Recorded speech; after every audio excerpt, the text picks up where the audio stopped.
शिवपुत्र ही सही, पर है तो ये एक नन्हा अबोध सा बालक ही। अकेले इन पांचों का सामना कैसे कर पाएगा ये देवराज? मैं समझ नहीं पा रही महादेव, ये परीक्षा मेरी है या मेरे पुत्र की। मैं उसे जन्म भी नहीं दे पाई, उसे दुग्धपान भी नहीं करा पाई, और अब इस आपदा के क्षण में मैं उसकी सहायता भी नहीं कर सकती। स्वामी, यदि एक बिल्ली की संतान भी किसी संकट में फंस जाती है तो वो सींगनी की तरह उसकी रक्षा करने के लिए दौड़ जाती है। स्वामी, यह असुर दुष्ट है, क्रूर है, मायावी है। हम अपने पुत्र की रक्षा कैसे कर पाएंगे? यदि हमारे पुत्र को कुछ हो गया तो? कैसे होगा? आप केवल अपने पुत्र के तन से दूर हैं। अपने मन के भीतर झांक के देखिए, आपका मन अपने पुत्र से जुड़ा है और वही उसका शस्त्र बनेगा। वही उसे भय से विमुक्त करके विजयी बनाएगा।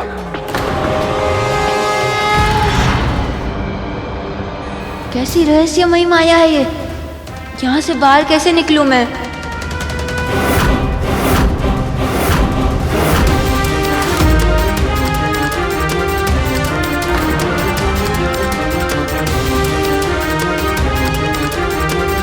मायावी असुरों ने कार्तिकेय को कंदरा बन के घेर लिया है।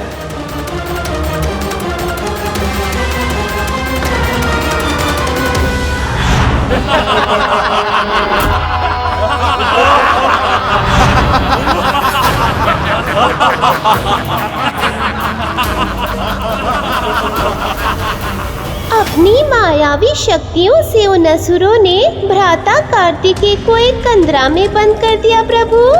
हाँ मूषक जी, ये पंचासुर सदा ऐसा ही करते थे। अपनी मायावी शक्तियों से स्वयं को कंदरा में परिवर्तित करके किसी भी गंधर्व या देवता को उसके भीतर बंदी बनाकर कुचल देते थे और उसका भोग कर लेते थे। बालक, जिस किसी को भी स्मरण करना है कर ले, क्योंकि अब तू इस कंदरा से जीवित नहीं लौट सकता। बड़े बड़े देवता तो हमारी पकड़ में आने के बाद अपने प्राण बचा नहीं पाते, तू क्या बचाएगा बालक? बस कुछ ही क्षणों में तुझे घुटन का आभास होने लगेगा। तेरे पूरे तन से श्वेत बहेगा, हाथ पांव शिथिल पड़ जाएंगे, पलकें भारी पड़ जाएंगी, हृदय की गति धीमी पड़ जाएगी, और तू ऐसे गिरेगा ना बालक, ऐसे गिरेगा कि फिर कभी उठ नहीं पाएगा।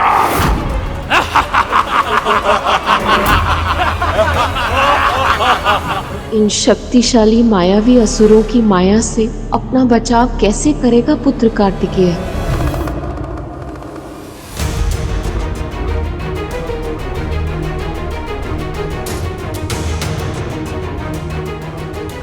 देवराज,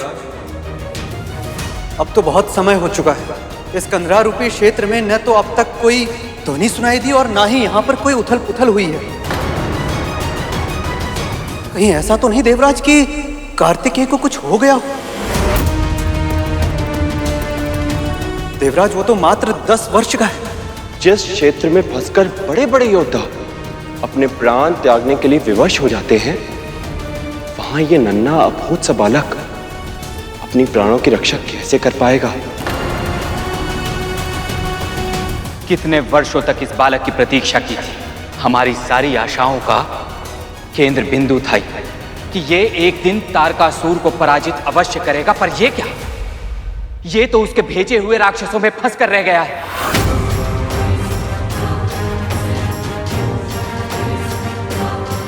महादेव, महादेव, अब क्या होगा महादेव?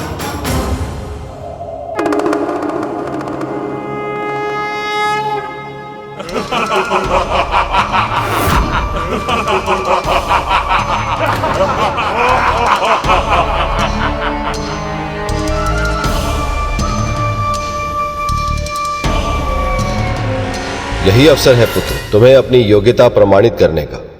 प्रयास कर पुत्र, बाहुबल से नहीं तो बुद्धि बल से। हर संकट से बाहर निकलने की एक युक्ति अवश्य होती है, हमें बस उसे ढूंढना होता है। प्रयास कर। प्रयास करो पुत्र, प्रयास करो पुत्र।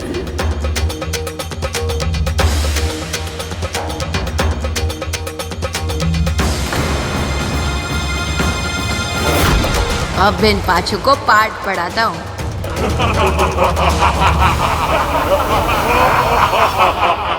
बालक समझकर भयभीत कर रहे हो तुम चारों।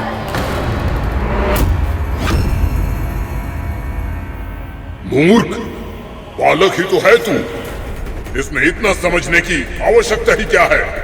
अरे तूने गणना तो सही की ही नहीं और चला आया असुरराज तारकासुर के योद्धाओं का सामना करने।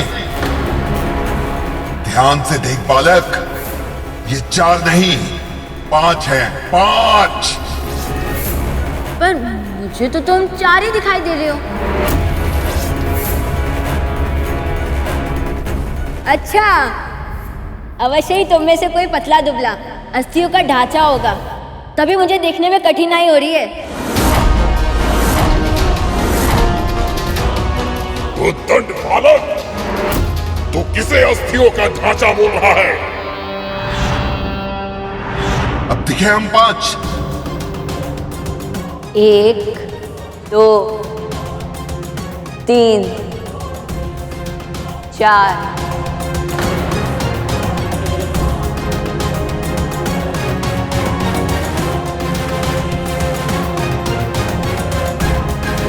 और 5वां मैं।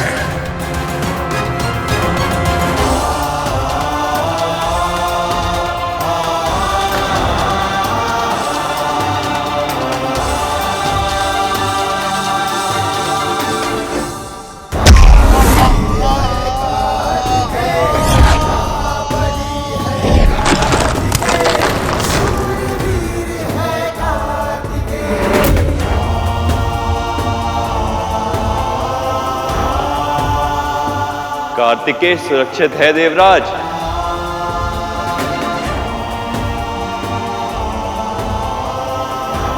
अब आपको विश्वास हुआ देवी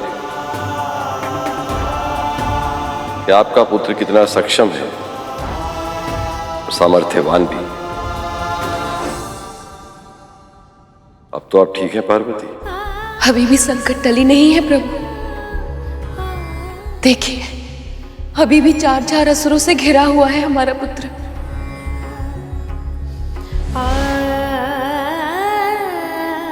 10 वर्ष का बालक और इतनी शक्ति!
शिव पुत्र कार्तिकेय की जय!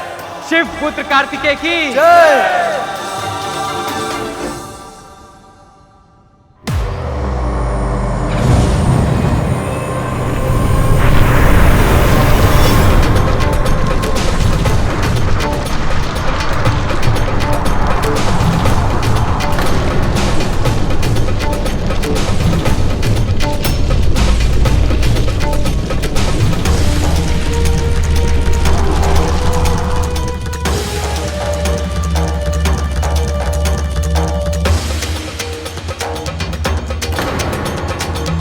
देवराज, ये क्या? ये असुर तो महाविशाल पर्वत में बदल गया है। इसके सामने कार्तिकेय इतना नन्हा सा लग रहा है। इसका सामना कैसे कर पाएगा ये?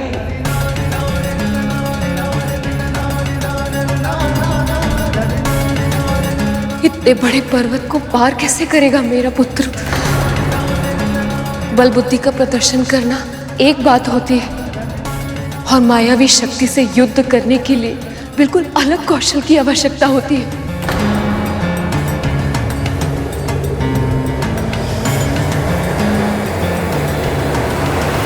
कोई भी पर्वत इतना बड़ा नहीं हो सकता कि एक पुत्र को उसके माता पिता से मिलने से रोक पाए।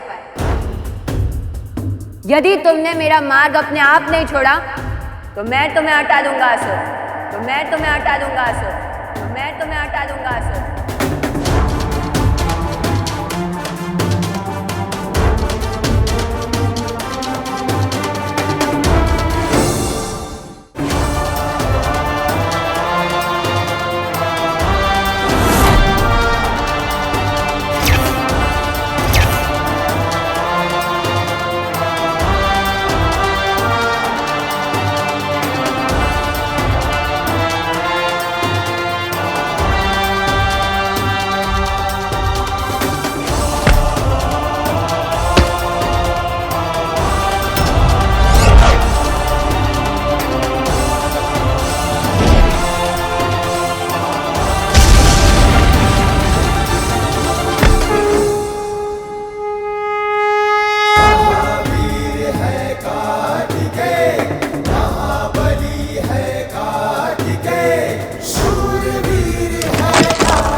असंभव को भी संभव कर दिखाया इसने। केवल शिव पुत्र ही कर सकता था ऐसा। शिव पुत्र कार्तिकेय की जय! शिव पुत्र कार्तिकेय की जय!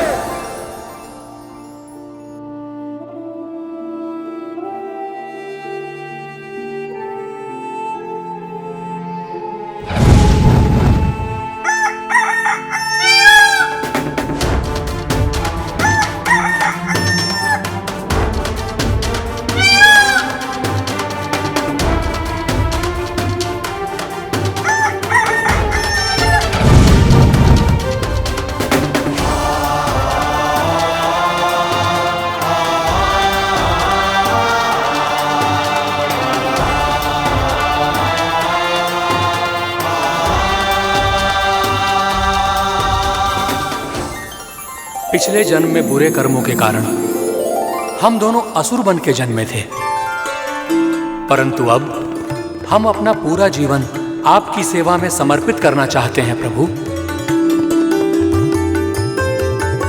प्रभु, आपने हमारी आसुरी देह का अंत किया, अब हमारे आसुरी जीवन का भी अंत करें। हम अब सेवा और भक्ति का जीवन जीना चाहते हैं प्रभु, कृपया हमें स्वीकारें।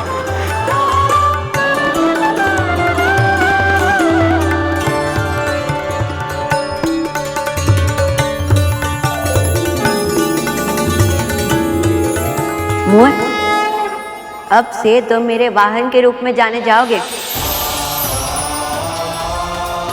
और अरुण शिखा तुम अब से अनंत काल तक मेरी ध्वजा पर आसीन रहोगे।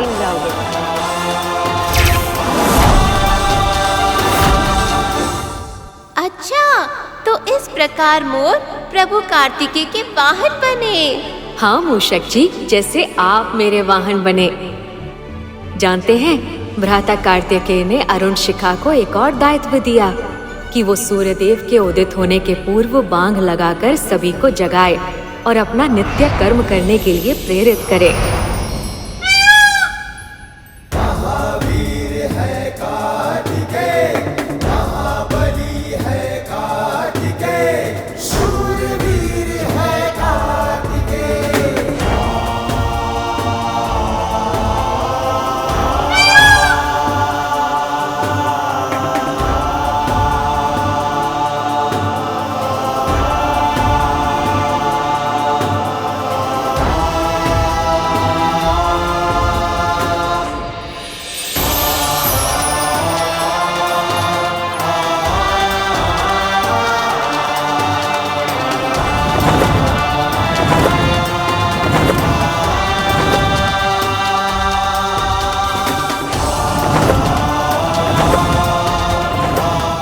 पुत्र कार्तिकेय की, शिव पुत्र कार्तिकेय की, शिव पुत्र कार्तिकेय की।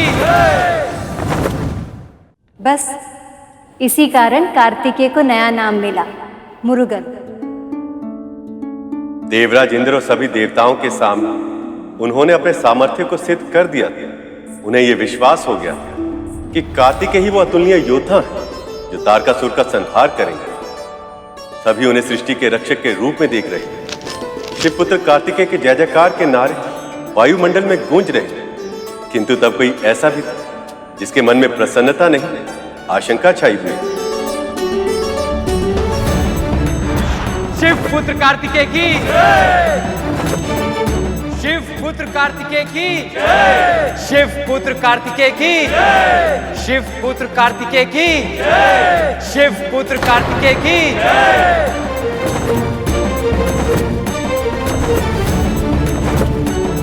सब शिव पुत्र का ही उल्लेख कर रहे हैं। इसमें मेरा कोई अंश आधार है ही नहीं।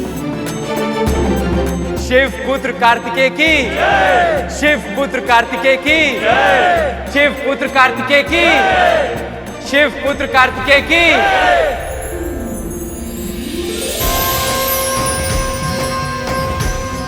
ये देवी पार्वती कहाँ चली गई? मैं अब समझा प्रभु, आप माता पार्वती की किस पीड़ा के विषय में कह रहे थे? उस पीड़ा के विषय में सोचकर ही मेरा मन उदास हो जाता है। तो माँ को कितनी असहनीय पीड़ा हुई होगी। माँ को ऐसा पुत्र चाहिए था जो उनके साथ रहे, जिस पर वो अपनी ममता न्यौछावर कर सके। परंतु इसके विपरीत भ्राता कार्तिकेय को मात्र शिव पुत्र कहकर ही संबोधित किया गया। ये क्या हो रहा है मुझे? इतना विचित्र अनुभव क्यों कर रही हूँ मैं? मेरे पुत्र ने इतनी कम आयु में इतनी बड़ी विजय प्राप्त की है। मुझे तो गर्व अनुभव होना चाहिए, प्रसन्नता होनी चाहिए उसकी सफलता देखकर। पर गर्व और प्रसन्नता के साथ साथ मुझे दुख क्यों अनुभव हो रहा है? ऐसा क्यों लग रहा है कि ये बालक केवल शिवपुत्र ही बनकर रह जाएगा? यदि सच में ऐसा हुआ तो, यदि इसे मुझसे कोई जुड़ाव ही नहीं हुआ तो